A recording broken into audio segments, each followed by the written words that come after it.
The parliamentary inquiry into banking has ended and some in the coalition are now pushing for a tribunal to examine customer complaints.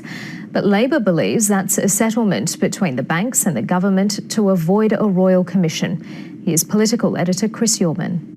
The banking inquiry has developed a liturgical rhythm. There is the ritual confession of sins against the customer. I have apologised to the customers, particularly in the financial advice part of the business. Westpac isn't perfect.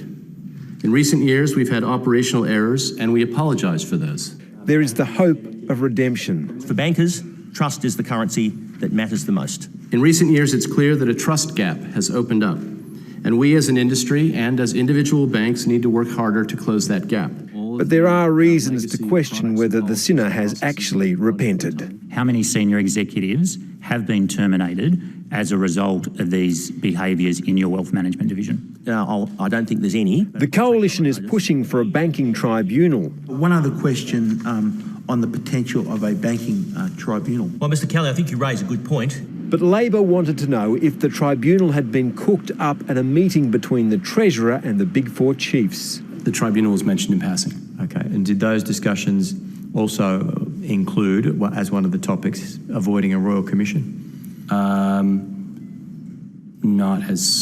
Not in detail. It's hard to top banking as the biggest game in politics at the moment, but a spectacular brawl has broken out on the sidelines between the first and second law officers. The lawyers' argument is over whether the Attorney-General properly consulted the Solicitor-General before issuing a directive that Justin Gleeson must get George Brandis's permission before he can give legal advice to anyone. The issue was discussed by us for about half an hour.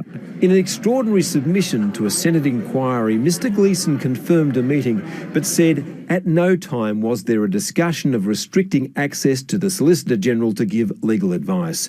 Labor says the attorney has misled Parliament. I've called on him to resign.